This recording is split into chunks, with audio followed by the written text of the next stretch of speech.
Hey, everybody, welcome to Dr. Homebrew. We have another show full of great homebrew fun for you. With me, as always, are Brian Schar and Brian Cooper, our Grandmaster BJCP judges. Assuming at your service. Yeah, assuming the BJCP hasn't been thrown into the void and it's like the purge that just never ends. And now it's a whole new ranking system, and who knows what's going on over there. I haven't heard anything, but I'm just guessing. Some people are saying that. I don't know. Some people have said there's been which some people are upheaval. Yeah, I can't tell you. It's just insider. I've insider information. The NSA has been spying on the BJCP. No, I've heard this. I've heard it. I don't know. Some guy said. Yeah. There's a new president too in the BJCP, and there's been some changes. The other one really won, and the new one is just faking it in a TV set. There was a regional election, and there was a regional election in the Mid-Atlantic there, and there was a change in reps in that. So to be the president, you have to also be a rep per the bylaws, and so nice. we had to. It forced a change, so that's what happens. We're rolling with it, but yeah, I have it on pretty crappy authority that we're actually turning the rankings upside down, so that now apprentice is the highest rank. So wow, you're probably gonna have to fire Brian and myself. I outrank you guys then. Yeah, that's what what I have to claw our way all the way back up to apprentice. Yeah, I mean that's good. We are down. back here with Colin. Colin, welcome back to the show, my friend. Thank you. I do want to get to your beer.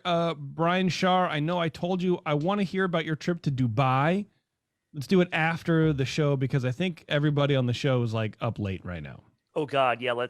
I'm not gonna bore us to tears. It'll take a lot of time. But still, fucking late, bro. I know it's like about 3 years too late on boring the podcasting world to tears on. No, that'd be great, beer. man. I'm excited about it. I want to know how Brian Schar. Someone's like when Big Bird visited Japan. I feel like it's so weird and I'm really out of place right now. Oh yeah. Yeah. Anyway, Colin, what beer did you send everybody here this today? Czech Premium Pale Lager. Czech Premium Pale Lager. I looked in my box. I didn't see it. I think you sent me a pale ale and an IPA. I'm a little offended. If he finds it later in the back of his fridge, he'll try it and then listen to our notes and then crap all over them. That's what he does. I will go back and listen to this show just to check the notes. No. 100%. Speaking of listening to the show, is there a segment? Is there a thing we needed to talk about right at the very beginning? Yeah, I was going to ask 5-Star Chemicals. You can go to 5starchemicals.com and learn about the best way to clean and sanitize your home brewing equipment, which is by using, I bet you can guess, 5-Star Chemicals. That's what the whole website is about, people. It's easy stuff. I'm surprised you didn't get that. You get an F for the day. But you can make extra credit up by listening to Colin's segment here for a second. But yeah, 5-Star Chemicals, they've been supporting the show. They've supporting the Brewing Network for a long, long time. Probably too long, but don't tell them that. Use their products, please. Buy them. If your local homebrew shop does not carry them, ask for them.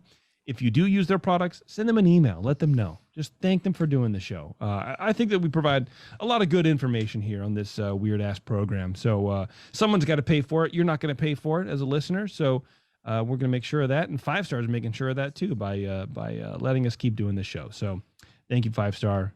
Thank you very much. All right, Colin. Czech Premium Pale Lager. Always my question, like Brian Schar now. Is this the first time you've ever brewed this beer? This is the third iteration. Okay. All right. Do you feel like you're learning anything? Do you feel like you're honing in on what you need it to be? Absolutely. So this is a light, subtle beer. So you can make little adjustments and it makes big changes. But that's fair. Yeah. Move the slide a tiny little bit. Right. Water chemistry and IBUs and all that good stuff make a difference from what I found. Okay. Perfect. All right. Brian Cooper, are you ready, my friend? Since Schar started off with Colin last time. Let's I can get you started here. I just I wiped. That sounded vaguely threatening. I wiped the mold off from underneath the lip of the bottle so that I wouldn't get any coloration from that. Oh yeah. Thanks for pointing that out too, JP. Okay. You're welcome. Czech Premium Pale Lager. Had a light hiss upon opening. in the nose, I'm getting a cooked corn like DMS jumping out a bit at first. It did fade a bit after sitting for a little bit, and there's some brainy gritty malt in there, medium low, faint floral hop aroma. It's kind of hiding. No obvious esters, no diacetyl detected. Otherwise, nice lager-like, a good lager character.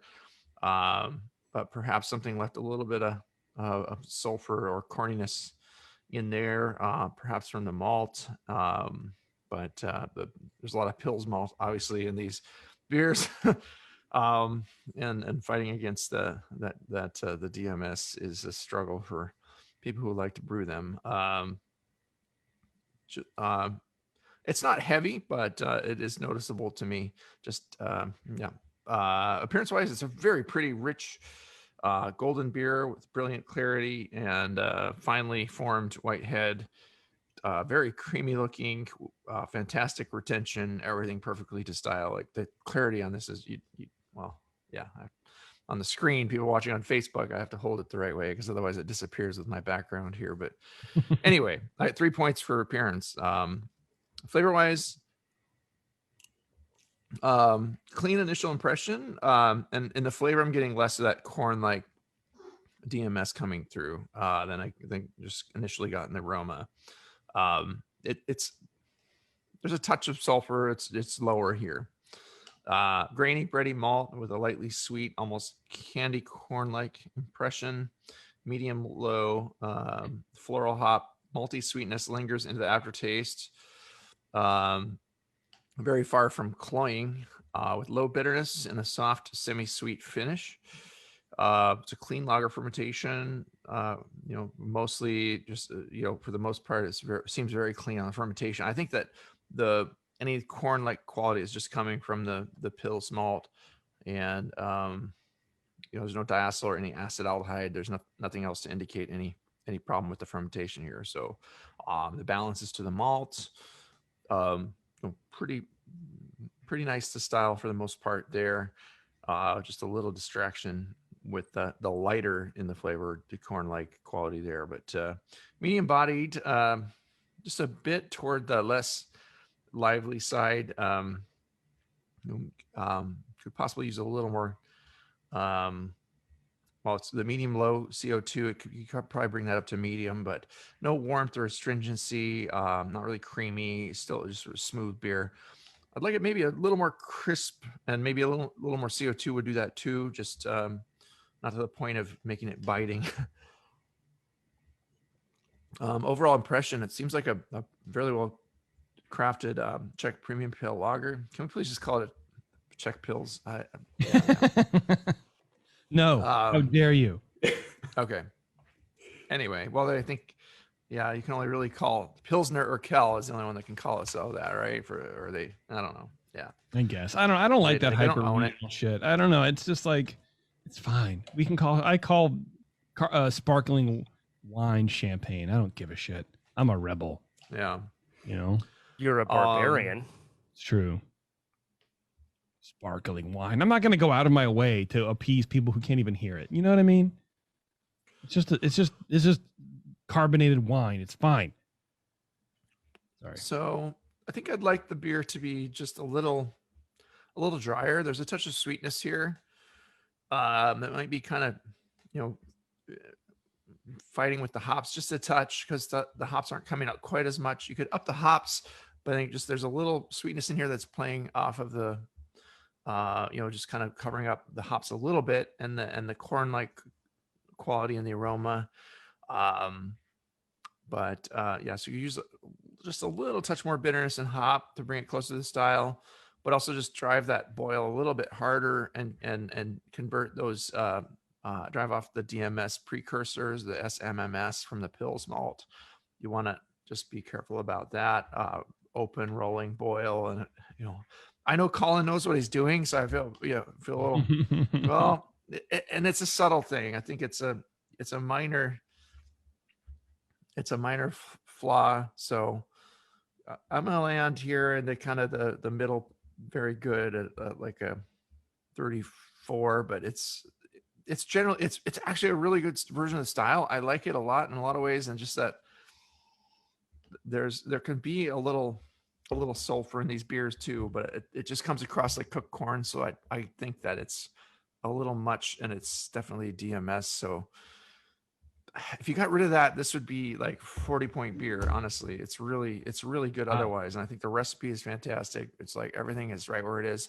Like you could just change that little sweetness thing, dry it out a little more, get the hop to come out a little more, just a touch more. I'd love to taste the rebrew of this. I think it's fantastic. I drive the boil a little harder, and then it's good. So, kind of almost hate to land there with this beer, but it's okay. I think that's hopefully fair. So I will wait for what Brian says.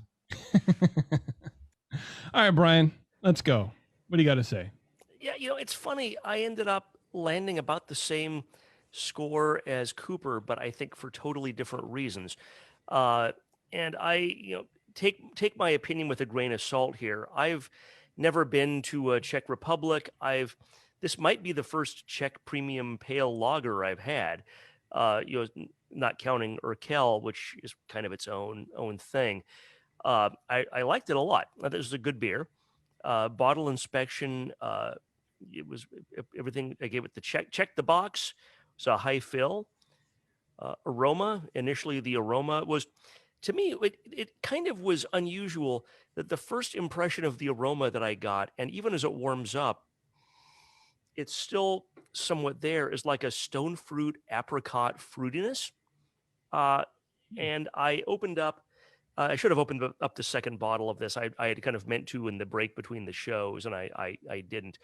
So I don't know if this is just a bottle variance or if it's a normal, if it's in all the bottles. It's followed up by a low malt aroma that's it's similar to a Pils malt. Maybe it's Pils mixed with something else. I'll be curious what your malt bill is. Didn't get any hop aroma. I didn't get diacetyl or DMS, but as it warms, I also get a weird like honey malt character to it, which I wouldn't think you would have any honey malt in here. But there is, and it's kind of, to me, confused a little with this apricot honey malt aroma. And frankly, I'm a little baffled about where it's coming from. But it's probably not something that's supposed to be in the Czech premium pale lager. I gave it a 7 out of 12 for aroma. Appearance, 3 out of 3. It's spectacularly clear. Both of the beers that you've sent us for this show and the last show have been just their exemplary clarity. I mean, they're just fantastic. So you're doing a great job with making your clear beers clear. There's a low white head that's persistent. Colors pale gold, 3 out of 3. Flavor. Initially, the flavor I get is like a pale malt / Pils malt, not quite as perfumey as a Pils by itself, but I think I would get a little bit of Pilsner in there. Hop bitterness comes up almost into balance in mid palate, but I think it's still sort of a malt dominated beer. The finish is long and malt centered. It's well attenuated. Some of that fruit character that I get in the aroma is also in the flavor, which I didn't think was appropriate, so I gave that 11 out of 20. I did not get the DMS that Cooper was getting, and maybe I am, and this weird fruit character that I'm getting is somehow just some form of DMS. I don't know, but I'm just not getting that DMS. Yeah. Mouthfeel, medium body, low carbonation. Almost flat, but this doesn't have to be a super high carbonated beer. Low warming. It's creamy, not astringent, 5 out of 5. Overall impression, 6 for a total of 32. I've never had one of these beers, but thank you for sharing this. I like these sort of Central European styles, and I'm always curious to try new ones and learn a little bit more about them.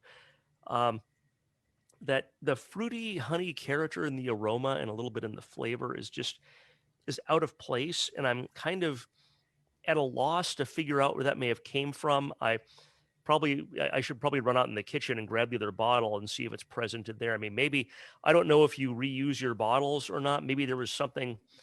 Yeah, you're It's a new shaking your bottle. head. Yeah, you're too, you're a good brewer and you're, entering competitions and you're not like reusing that stuff. So you're not getting any weird stuff left, any extracts or stuff left over. Um, I also think maybe a little bit more hop flavor and bitterness would be good for this beer. They both seemed a little on the low side, and this seemed like more of a malt dominated lager to me, which is fine. But again, I'm just not that familiar with this style from the standpoint of having drank a lot of these beers and going just by what the guidelines say. I want maybe a little more bitterness, a little more hop flavor. But overall, I liked it. I think it was definitely deserves being in the very good category at 32. And I'm looking forward to hearing about all the details. Thanks for sharing. All right. Very Yeah. good. It's All right, funny. I Colin. think I kind of agree with Brian. It's like, a lot of people's impression of this beer is colored by just what Pilsner Urquell tastes like, because it's hard to get a lot of different examples unless you go to Czech and Yeah. taste around there. So, all of the looking at the commercial examples, I was like, how many of those have I had? Well, aside from when I went to Czech Republic, it's like one. It's Pilsner Urquell. So We need a hard to Dr. judge it. Homebrew field trip to Czech Republic, and we should see if Justin will pay for it. Yep. I'm I'm sure game, that'll yeah. happen. All right, Colin, tell us about this this beer here. I'll run the recipe and then we can kind of chat from there. Sound good? Yep. Love it. So malt bill, 98% environment floor malted Bohemian Pilsner malt. And then 2% Cara Bohemian. So Cara Bohemian is supposed to be a Czech crystal malt. It's like 70L thereabouts. So that actually, I was poking around on Environment's website and they have some videos from their maltster, and they talked about using 2% of that in a beer to make it taste like a Czech Pilsner or premium pale lager or whatever. So I think that's a lot of what you guys are picking up. So I don't know. I think a little bit of that character would be good, but I do think it's too much. So maybe I'd cut that in half or something like that. Well, even at 2%, that must be like a really strong character malt. Yeah, that's literally the only thing I've ever used it in. So I Wow. don't know. It's 70L. Yeah, it's a lot of color too. But yeah, it's not, the color is good for the beer. Yeah. Right. It pushed to kind of golden, but yeah, it's good. Yeah, if you use just the Bo Pils by itself, it's too light. Like if you compare it to Pilsner Urquell, things like that, it's not nearly dark enough. Yeah, makes sense. Original gravity was 52. Final gravity was 10. I used Y yeast 2278, which is the Czech Pils, and I pitch about 2 million cells per milliliter per degree Plato. So I like to pitch high. I pitch at 46 degrees and hold it there till you see Krausen, and then bump it to 50 and let it ride by itself, basically to 55, and then right toward the end of fermentation, bump it up to 58, just to be safe. So 81% attenuation. So I don't think there's an issue there. I love the degree of fermentation temperature control that you exercise, and I think especially for lagers, that can be really important. I've played with those temperatures a lot. It makes a big difference. Pitching them cold, I think it's helped dramatically too. I like doing that. It seems to make a difference. Yeah. All right. What do you guys think of that recipe? What did you think? What did you do with your water? It's supposed to be very soft, obviously. So whenever I do that, the beers taste like garbage. Like there's no flavor. They taste like nothing. So I just said, screw it. And I did, what is it? Hold on. Well, I didn't quite say screw it on this one. So I did 31 sulfate, 27 sodium, and 19 chloride. Mash pH. So I was shooting for 5.2 and it came out at 5.4. So I think that's where some of the crispness is missing. So where was your calcium at? 19. 19. I think you want to get that up to at least towards 50. I think they have soft brewing water, but they know you got to have calcium to convert everything properly and get it, get those enzymes working in the mash. Yeah. And I think that's going to help, with your mash pH and everything. Calcium is key, and keep everything else you said. It seemed low enough that it's in the territory. It's not bad, but I would bring calcium up a bit. Okay. Yeah, I So agree. 19 is real low. I can't get low water with or I can't get those all the the sulfate and other things going to bump up if I go to 50 calcium with my water. So True. I have to That's the figure out how to do kicker. that. Yeah. Because I basically have no Cool. calcium in my water. My base water is stupid soft. Well, that's a fun shit problem done to me have, soft, yo. honestly. Yes. Oh no, it's nice because I can build whatever I want from it. I'd much rather have it that way than the other. Yeah, absolutely, man. Absolutely. Well, It no, did hops. dry out a lot. The final gravity listed in the guidelines like 1013 to 1017, and that's your 1010 it's pretty dry. And I found it funny that the malt sweetness we're getting must all be from that specialty malt, because it's maybe try a 1% version with it and see what it does. I don't know. I mean, it's really you don't expect much else in these besides just the Pils malt, but you're right, it's going to just be really light. But also, how did you drive the boil? Did you drive the boil a little bit? That's So- going to give you some color too. Yeah, I boil the ever living hell out of the beer. So I had about 23% evaporation. So in an hour, I boil off about 1.5 gallons. Damn.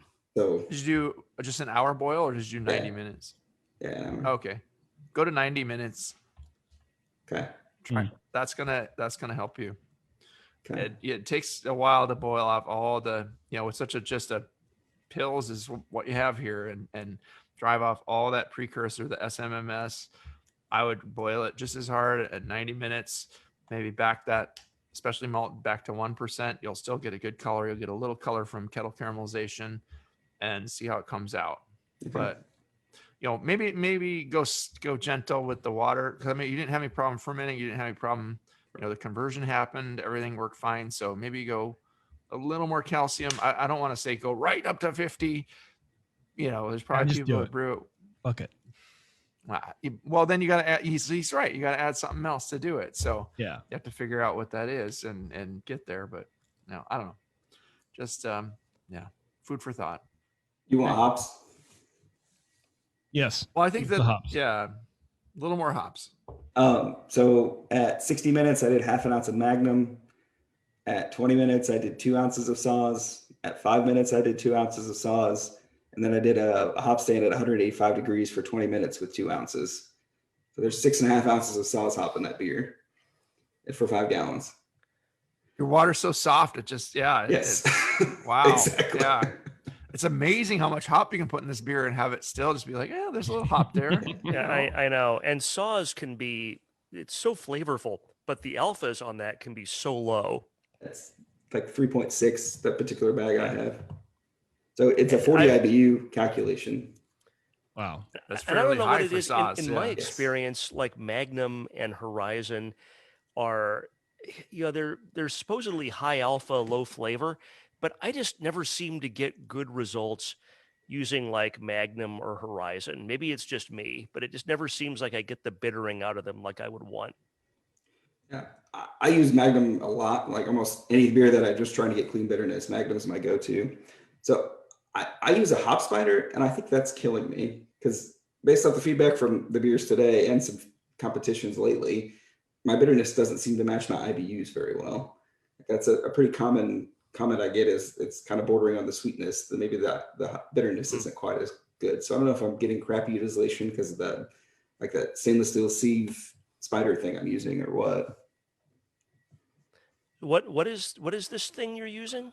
So basically, it's a stainless steel mesh cylinder that kind of clips on the side of the kettle. So I dump the hops in there to keep the hop matter out of the beer. And I had one of those for a while, and I don't know. I'm not sure.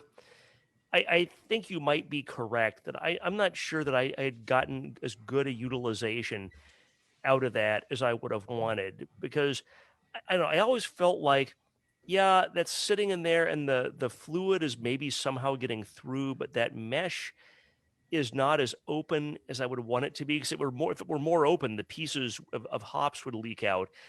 And I don't know. I'm not a chemist. I'm not a biochemist, but I think maybe there's something to just letting them out, being free in your kettle through the whole process, and then trying to, if you need to strain them somehow, strain them at the end rather than during the middle of the boil.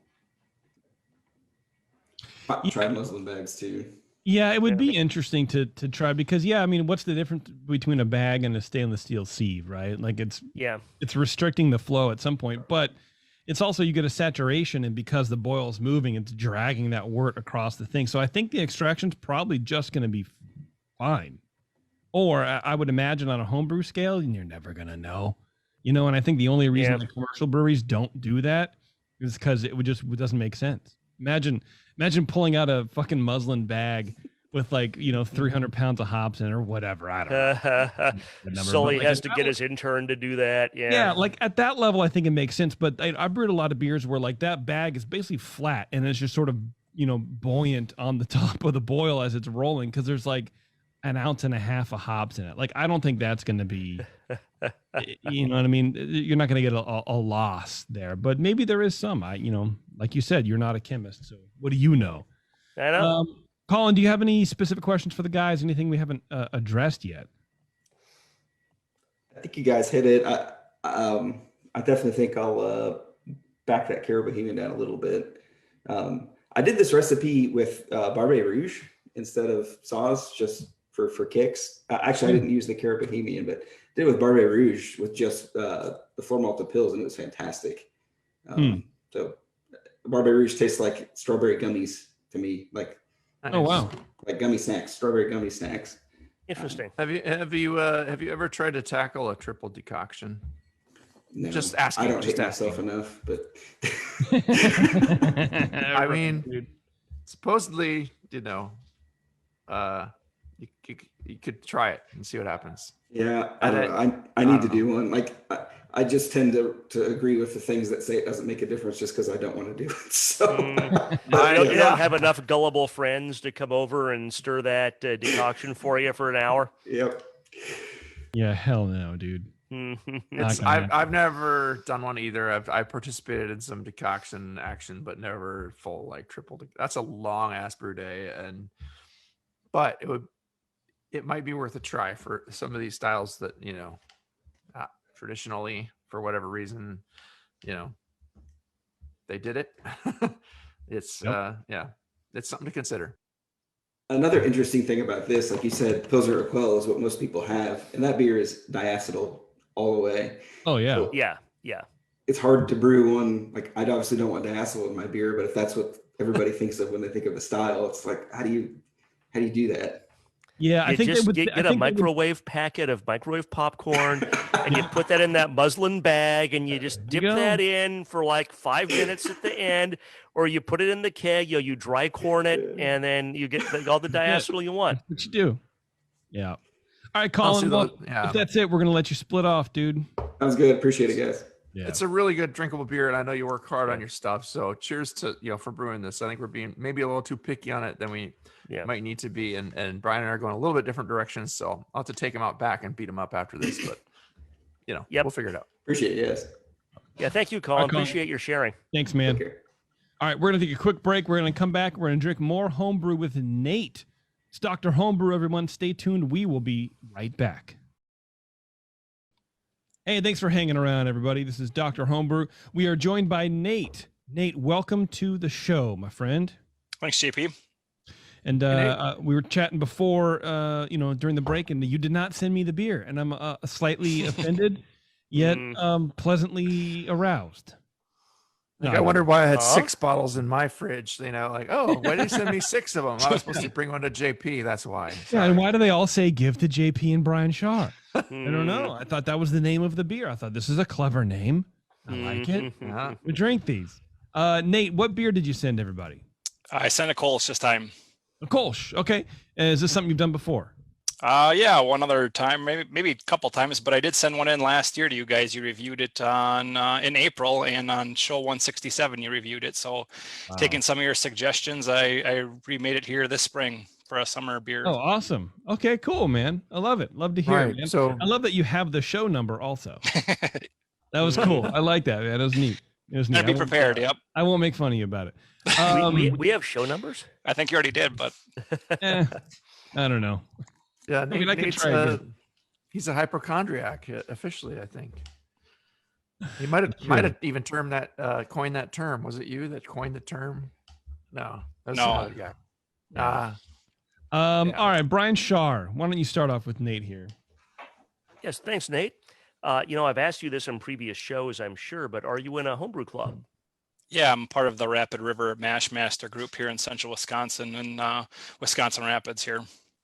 Awesome. Shout out to those guys. And thank you for sharing this beer. I love Kolsch, and I've never successfully made one that I would really drink more than a couple of glasses of or share with anybody else. So this is in my opinion, this is a really difficult style to homebrew. And my hat's off to you for giving it a shot, because it's not a simple one.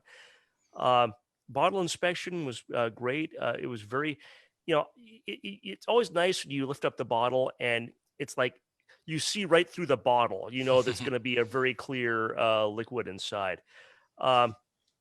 Aroma, got right out of the fridge. I got a low malt aroma, low esters.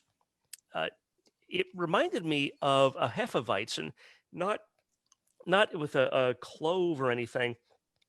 And I thought about it for a little while. I thought maybe banana. I thought maybe more bubble gum. But then I thought maybe it's some wheat malt. And later on, I'll be curious if there's any wheat in your grain bill, because I did get like almost a Hefeweizen impression at first, which for me is good because I love Hefeweizen.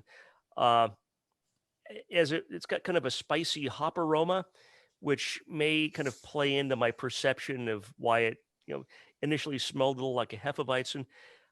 Unfortunately, as it warmed up, I got kind of some pumpkin-y, squashy DMS in there, which was not.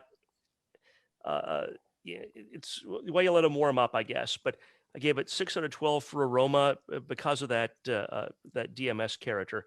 Appearance 3 of 3. This is beyond crystal clear. This beer, I poured this much of this, more than this, into the glass and looked down through, set it on the score sheet, looked down there, and literally you could read everything on the score sheet. So kudos to you. That's really difficult to do, and this is a very, very clear beer.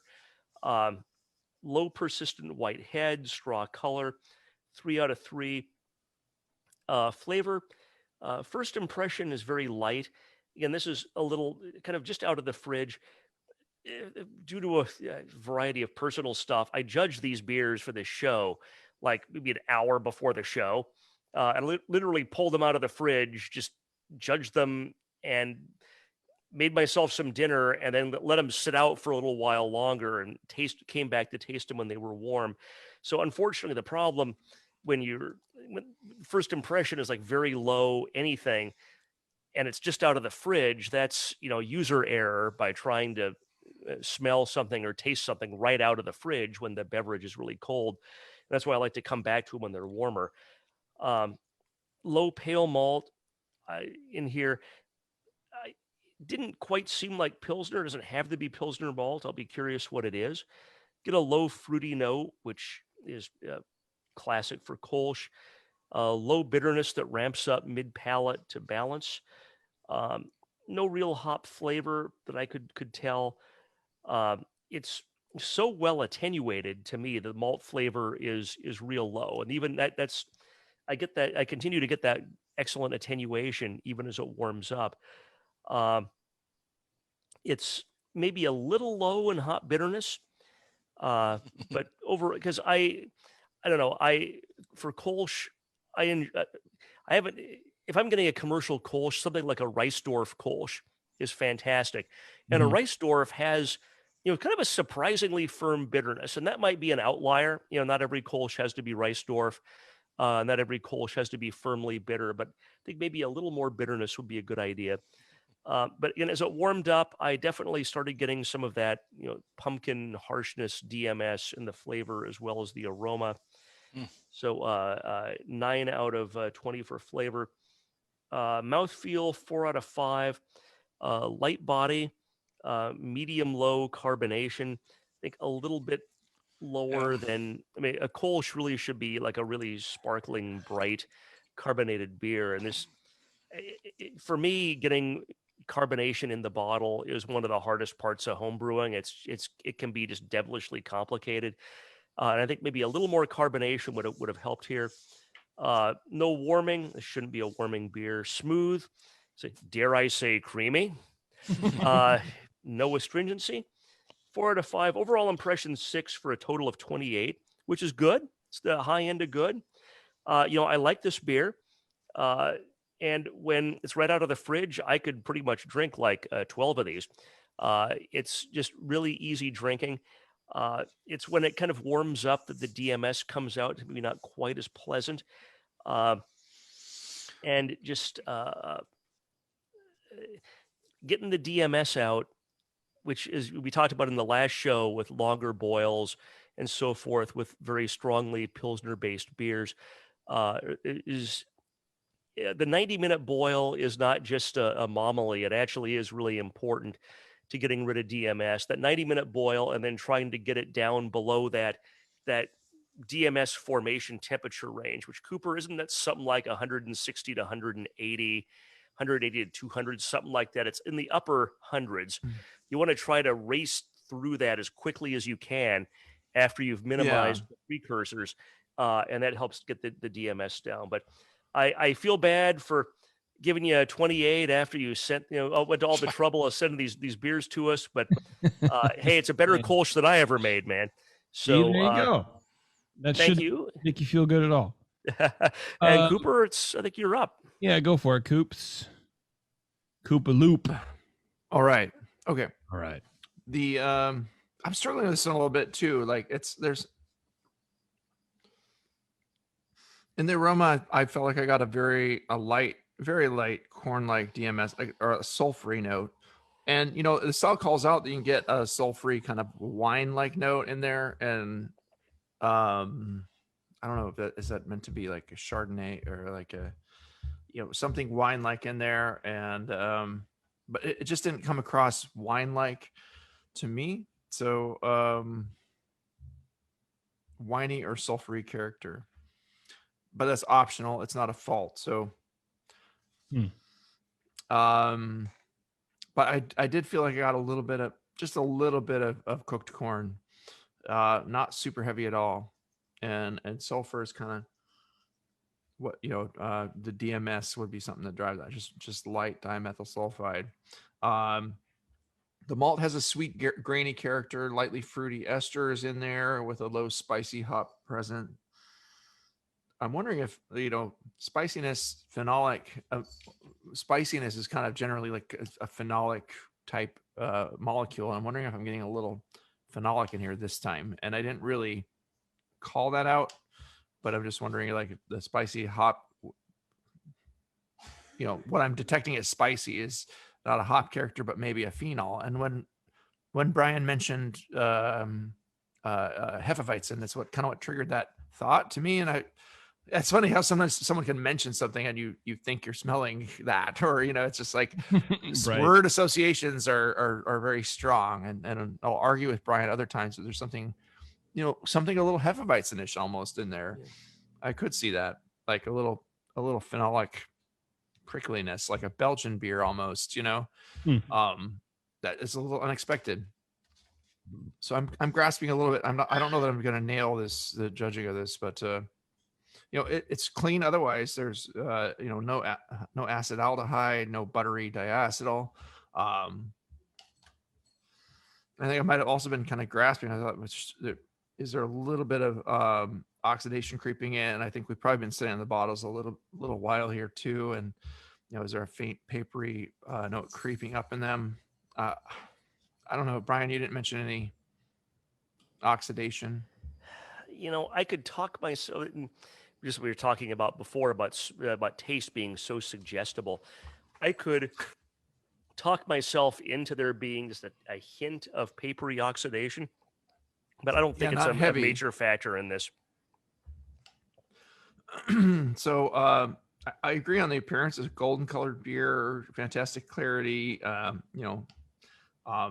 Had a fair head when it was poured. I guess the head didn't stick around forever. It's kind of faded here, but relatively soon after pouring. But they don't last always in these beers either. It can have kind of a frothy head. You pour it in those the Stange, and it just kind of fades down and with large bubbles, and that's pretty acceptable anyway. So I don't fault it for that too much at all. Or I wouldn't fault it for that necessarily.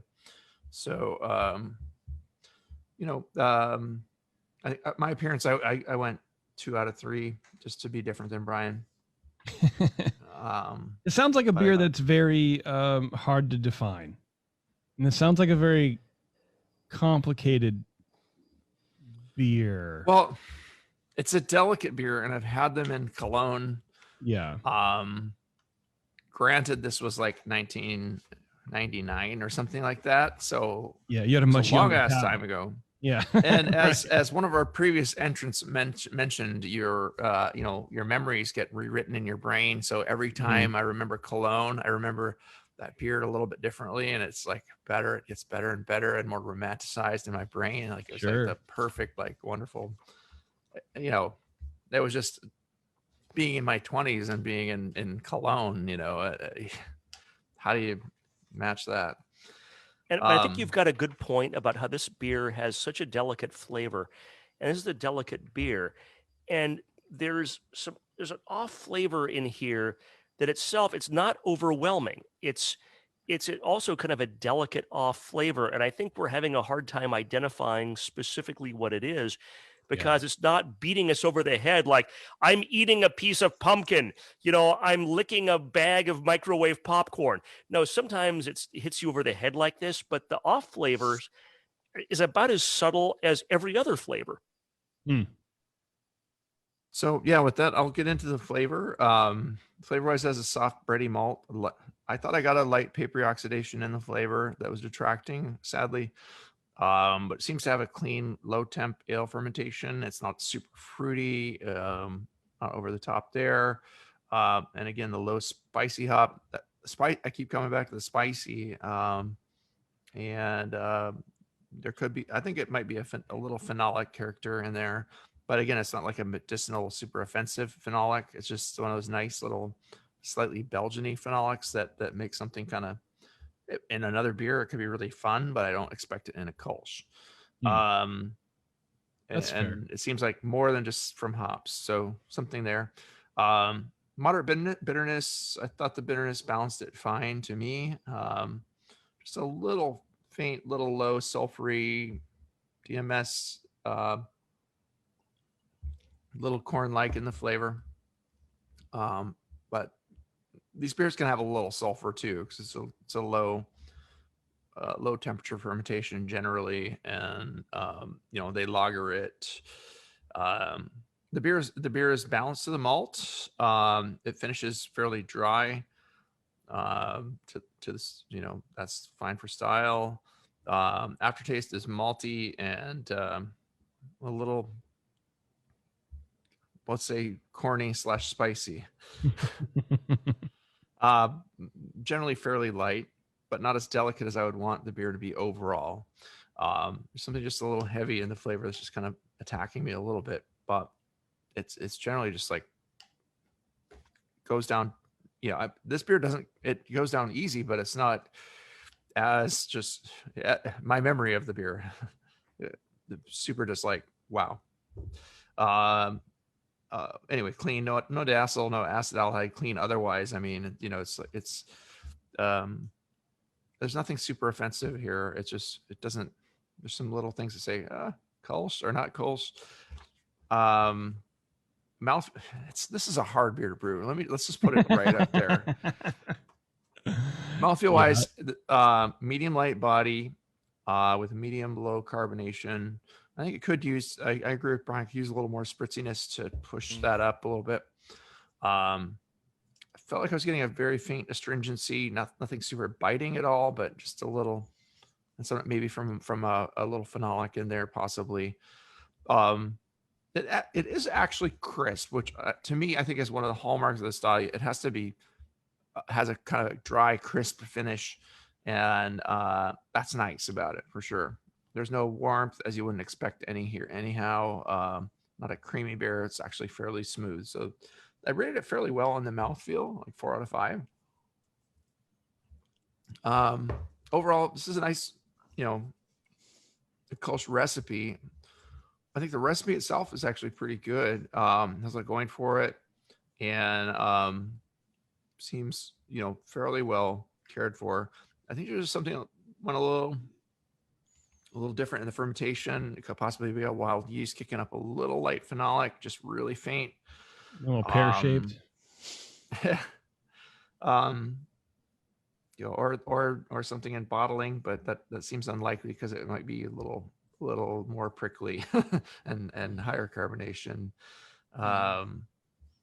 But yeah, just there could be a little oxidation creeping in. It's such a delicate beer. It doesn't stand up well to even the commercial versions you get that have traveled all the way from Germany to here are just so much different from what you taste there and what you taste in a really good fresh homebrew version of it. The DMS is there is a little corn-like thing in here that's kind of taking a little bit away from it.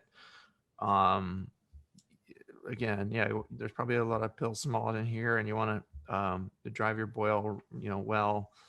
You probably want to increase the carbonation a little bit, a fair amount actually, and reduce the oxygen content at any point after initial fermentation, initial pitch actually. So just boil a bit harder, drive off some of the DMS. Still a nice beer despite a few minor issues. I landed at a 29 on it myself, and I don't know. It's that puts it in the absolute highest end of good. Is like misses the mark on style and or minor flaws if you look at the scoring guide. And I would say it doesn't quite hit the Kolsch style to me as well as it could. And there's something just really minor in there that's detracting from it. But I could probably be easily twisted to go into very good, which is generally within style parameters, some minor flaws. What's going on here is fairly minor. It's just, low end of very good, high end of good. It's not a bad beer. It's just, it sounds like it's minor, but it's not pulling the beer in a certain direction. So it's hard to define. And it sounds like you're struggling with it. Well, it's such a hard beer to brew well. And I know how hard it is to make a good Kolsch, and there's not a lot to hide behind here. You want to have that crispness and that nice lager thing, have it go down easy, and that light fruitiness combined with that dry, crisp quality and just super refreshing summer beer. And this is close. It really actually is. I like it. I could drink, like Brian said, a lot of it, but it's it's more almost like a different kind of, like a Belgian-y twisted ale or something, like something different in here. So we're both having a hard time. We're both kind of struggling with what it is, but that's it's because what's wrong is not overwhelming. Right. Well, let's hear what's from wrong Nate. It's probably that Nate listened to our advice and we twisted it the wrong way. Yeah. What were you thinking, Nate? What did you do with this? Yeah, I actually went down 4 points from when I sent it in last year, but so I guess maybe what I'll do is I'll kind of run through the recipe quick and maybe talk about some of the changes I made and do that.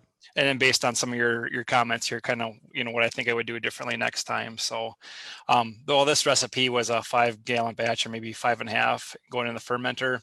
So it was 85% German Pils, 10% Vienna malt, just try to give it a little more character, and then 5% of Cara Pils. So this was mashed at like 149, 150, trying to keep that, a little bit lower, try to get it to ferment pretty clean and a little more on the drier side.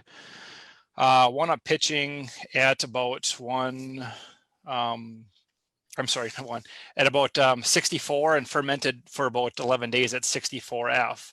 So I did use Lallemand, this Kolsch ale yeast, and when Schar mentioned like a Belgian, so I've used this yeast a couple times, and I kind of get that. Like it is almost like a Belgian characteristic with this yeast, and I don't know if it's a property of the yeast or maybe how I'm managing it through fermentation.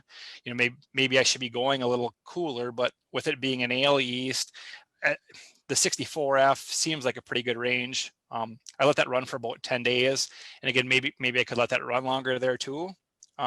I guess getting back to the boil, you guys, I know typically with, high Pilsner malt, grain bills, typically maybe a 90-minute boil would be better. I just did a 60-minute here. So, again, if I do this again, maybe I'll go to a 90-minute and see how that helps things out. But Yeah, so again, 60-minute boil, and then did it for about 10 days in the fermenter at about 64F, and I ramped it up for about 36 hours up to 68 to 70F. So I don't know if that's maybe getting a little too hot.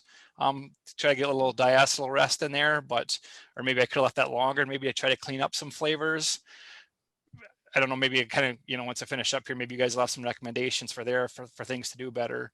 But this beer was turned around pretty quickly though, too, I get pretty quickly. So I wound up kegging in about 20 days, it looks like here. So 3 weeks, I don't know if that's, from what I was kind of reading too, Kolsch's, you kind of want to turn around fast. You kind of want to drink them a little on the younger side. You don't want to let them age from what I was reading there.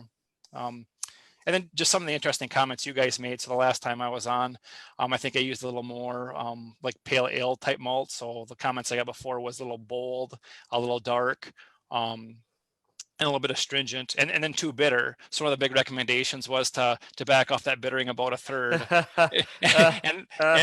and then from Brian Schar, I was kind of chuckling when he said, "It's not enough bitterness here." So I was just like, so I went. Sorry.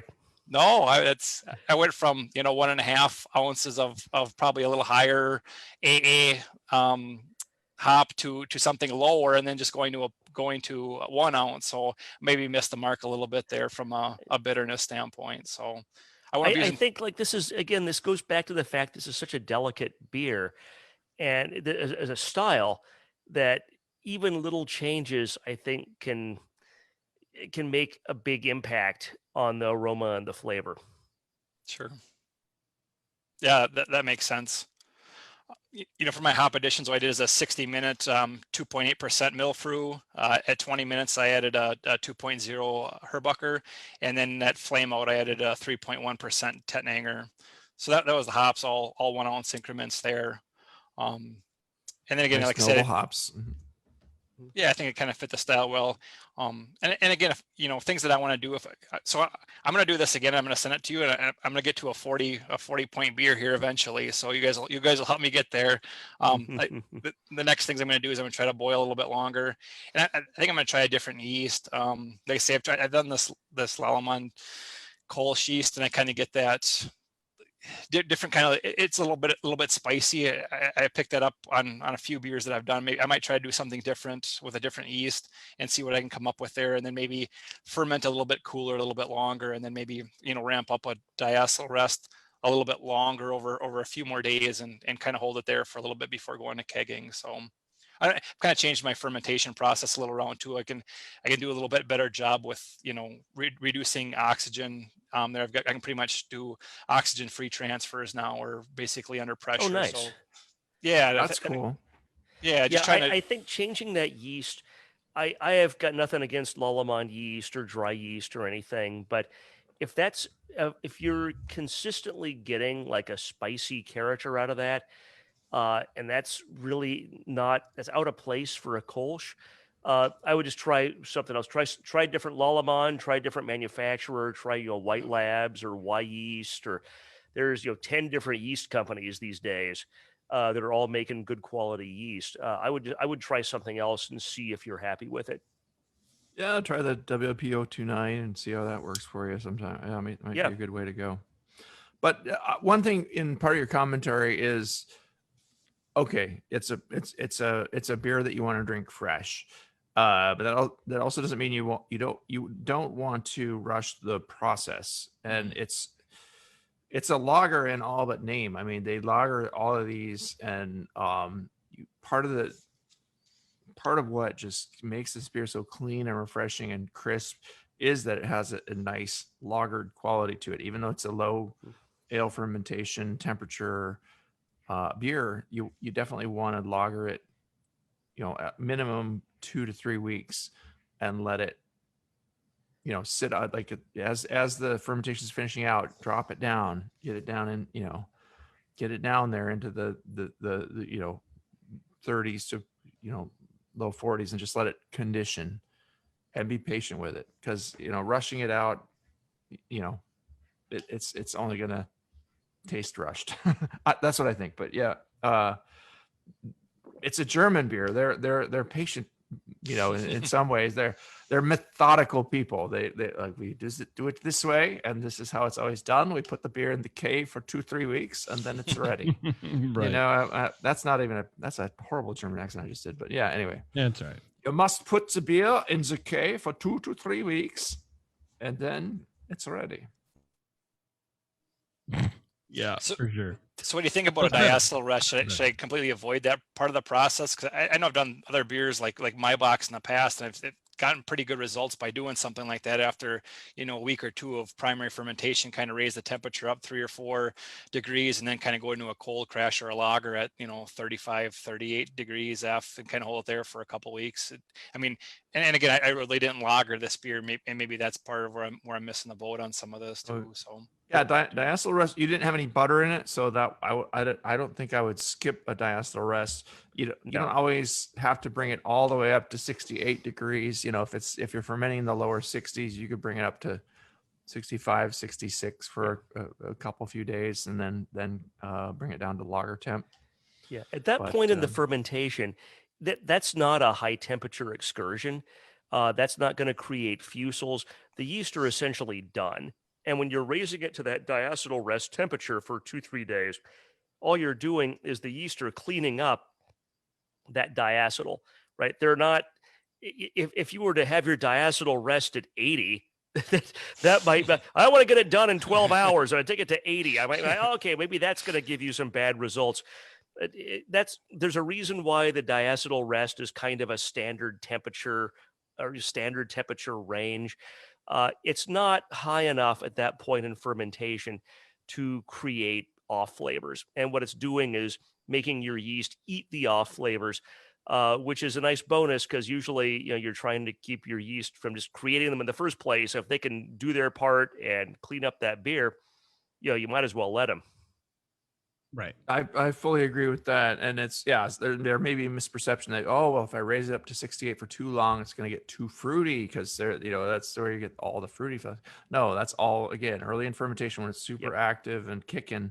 If you're fermented the Kolsch, like even for the first day at 68, 70, then you're going to get too much fruit.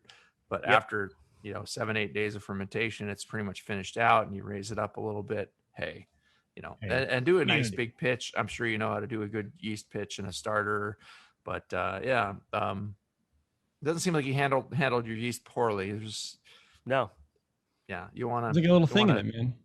Finish it out right. Yeah.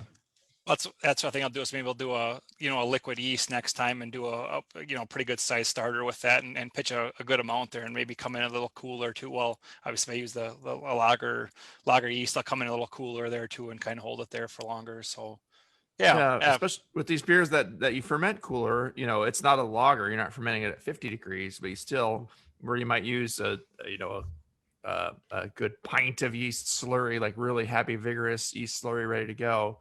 A pint and a half wouldn't hurt, or slightly over pitch it, just go, okay, here's what the books say. I'm going to go that extra titch and get it there. Yeah. Did this used to be in the category of like European hybrid or something where it's not quite a lager and it's not quite an ale, but it's kind of in some sort of middle territory. Yeah. It was a long time ago, Brian. Yep. I know. I'm kind of old though, so. All right, Nate, you got anything else for the boys? Nope, I'm good. Thanks for the feedback, guys. I appreciate it. Thanks, man. Yeah, thank you, Nate. I appreciate you sharing the beer. Yeah, you guys have a good evening. Yeah, you too, man. Happy 4th. Yeah, thanks. All right, we're going to take a quick break, everybody. We're going to wrap things up here on Dr. Homebrew. I want to briefly hear about Brian Schar's adventures in Dubai, but not for too long because it's getting late. So anyway, hang on, everybody. It's Dr. Homebrew. We'll be right back. All right, everybody, we're wrapping things up here on Dr. Homebrew. Brian, you went to Dubai, my brother. What's up, man? Well, it's kind of funny. I to go anywhere, and of all the places to go, you picked the summerest of summery times. Oh God, yeah, this is kind of a funny story. So, I found out about this Arab Health 2021 conference in Dubai. It's a medical device thing, and I'm a patent attorney, and I do medical devices are part of my practice. I like it, and thought, well, you know what? I'm ready to get back out and travel. My fiance wants to get out and travel. We're gonna go do a thing. Oh, fiance. Yeah. Did I not tell you that Rebecca and I are engaged? No. But we're engaged. Wow. Congratulations, Brian Schar. Thank you. Thank Nice you. job, It's, man. He's probably we're- mentioned we're it on the excited. show 6 times by now. I've But, never been tuned in, so it's funny.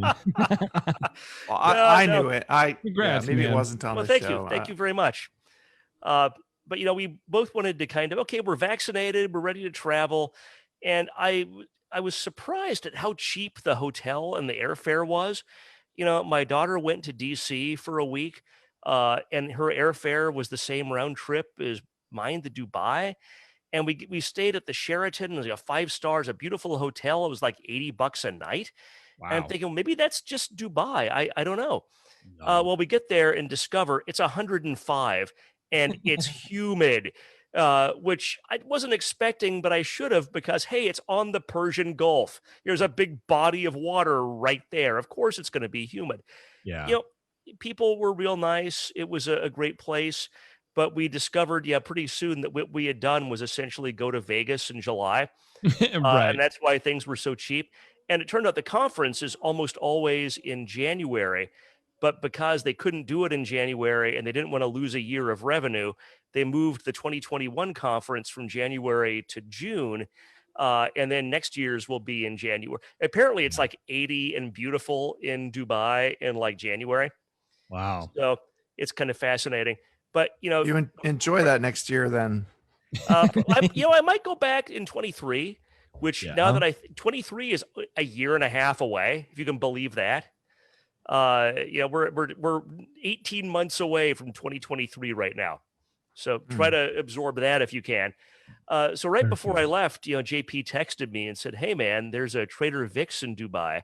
Yeah. When you go, you got to go get me a mug or something." Something, So, man. I need something. I'm never going to thinking, Dubai. okay, that's cool. I'm Yeah. curious to check it out. And we go over it's like a Sunday night or something to the Trader Vic's.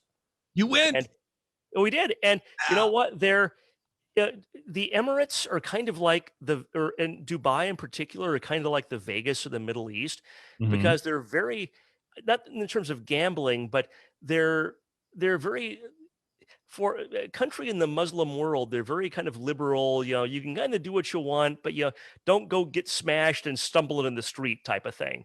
Okay, Right? sure. If you can go, especially as a foreigner, but nobody makes you show a passport. If you want to go to a restaurant, typically it's located in or near like a big international hotel.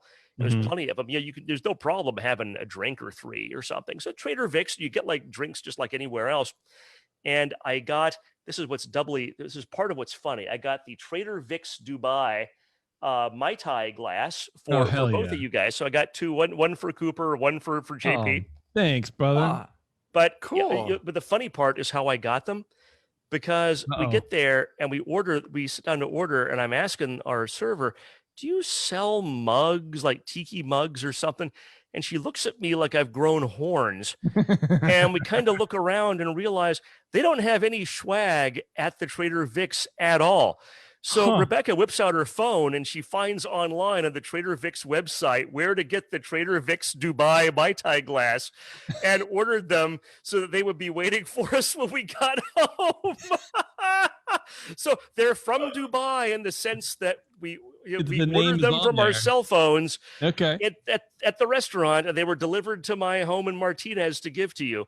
From I Dubai. thought you were So- gonna tell us that you lifted them from the Trader Vic's there my and God, can you risked your imagine? personal, No, personal safety. I'm not doing that shit. No, that They is didn't have not- them like that, and I'm not taking that chance. No, that part of the no. I don't want to be stereotypical. They're but pretty restrained, strict especially and- with foreigners. yeah. But I don't want to be testing that by stealing shit. That's not okay. That's not Thank cool. you. It's not cool to be stealing glasses from restaurants at the best of times. But that's not True. a time or place to be doing that. Although I do remember saying, I think it was one of the first shows that Dan Gordon was on, and I mentioned a story. I was like, one time I was in the Gordon Biersch in San Francisco, and I saw this lady put just, they had those beautiful like they're sort of like English style pint. I guess they're German style, but whatever. Yes. Like the 20 ounce, sort of like flared glasses with their logo on it. Classic Gordon Biersch glass. And she just like, popped the drink and slipped it in her purse and then like skated out. And I told him, I was like, yeah, I saw this and I was weird. And he goes, yeah, that's sort of why we have them. That's why all the glassware in the place is branded with our name, because we expect people to steal a certain amount of it. And then we just write it off as like an advertising thing. That's why you're never going to get anything in an unbranded glass at a Gordon Biersch. Yeah.